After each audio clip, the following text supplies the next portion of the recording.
আপনারা দেখছেন Bankura TV breaking news. Bankura টিভিতে আপনাদের স্বাগতম।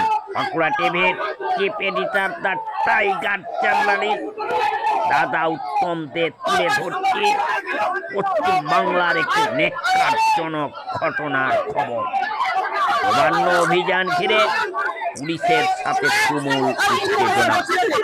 এই নবান্ন অভিযানে অংশগ্রহণ করেছিলেন পশ্চিম বাংলা নয়, ভারতবর্ষের একজন সেই প্রতিবাদী মহিলা যার নাম এখানে ছিলেন রেখা পাত্র। পুলিশের সাথে সেখানে ধস্তাধস্তি হয়, ব্যারিকেড নিয়ে টানাটানি করতে দেখা যায় রেখা পাত্রকে। সেই প্রতিবাদী মহিলা রেখা পাত্রের যে খবর, তিনি কি বলছেন এই অভয়া কাণ্ড নিয়ে আর এই নবান্ন অভিযানে পুলিশের এই ব্যবহার নিয়ে, তা শুনতে থাকুন একমাত্র প্রতিবাদী চ্যানেল বাঁকুড়া টিভির পর্দায়। যেমন প্রতিবাদী রেখা পাত্র, তেমনি প্রতিবাদী চ্যানেল বাঁকুড়া টিভি।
মমতা ভয় পেয়ে গেছে, ওই জন্য তো ব্যারিকেড দিয়েছে আর এইসব বর্ডার গুন্ডা পুলিশকে লাগিয়ে দিয়েছে। পোশাক চামচা চটি চাটা পুলিশ এখানে আছে। যখন এই রাজ্যে যখন অভয়ের মতন মেয়েদের যখন সুন্দর চলায় তখন কোথায় থাকে এই রাজ্যের পুলিশ? এখন এসেছে ব্যারিকেড দিয়ে দাঁড়াতে। আর এইসব পুলিশদেরকে আমরা মানি না। এই যে চোরচাচরা পুলিশ কিন্তু মানুষের উপর অত্যাচার করার জন্য এখানে বসে আছে। যখন অভয়ের মতো আর্জি করে ঘটনা ঘটে ছুটে পালিয়ে যায়, তারপরে প্রমাণ পত্র আবার ফিরে আসে। এদের মতন দুষ্কৃতী পুলিশ, জিহাদি পুলিশ ভারতবর্ষে আর একটা নেই। মমতার পুলিশ জিহাদি পুলিশ দিয়ে পাচ্ছেন না।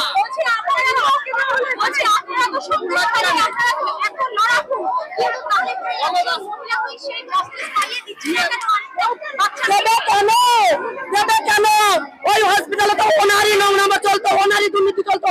উনি তো সন্দীপ ঘোষ আর বিনীত গোয়েলকে দিয়ে লাশ পাচার করতো, যা ডুপ্লিকেট ওষুধ নিয়েছে ওখানে ব্যবহার করাতো। তারা উনি কি করে বিচার পাইয়ে দেবেন? যে মমতা বন্দ্যোপাধ্যায় এই রাজ্যের মুখ্যমন্ত্রী, যে প্রমাণ লোকনাথ করলো, যে আজকে কই আমাদের অভয় বোনকে খুন করালো, অত্যাচার করালো, সে দেবে বিচার। বিচার এই রাজ্যের মানুষের আদায় করে নিতে হবে। আর ওনাকে পদত্যাগ করতে হবে। সেই সঙ্গে দেখুন যারা মরেছে ক্রিকেট বল খেলতেছে, দেখুন যারা ফুটবল খেলতেছে, সব দেখুন যারা মরেছে এই পুলিশের মরেছে, এদের জানে এরা এদের নিরাপত্তা নেই। এখন মনে হচ্ছে এমন বেশি আছে এদের নিরাপত্তা নেই। এই রাজ্যের মা বোনের কি নিরাপত্তা দেবে? এদের নিরাপত্তা নেই। দেখুন অবস্থা দেখুন।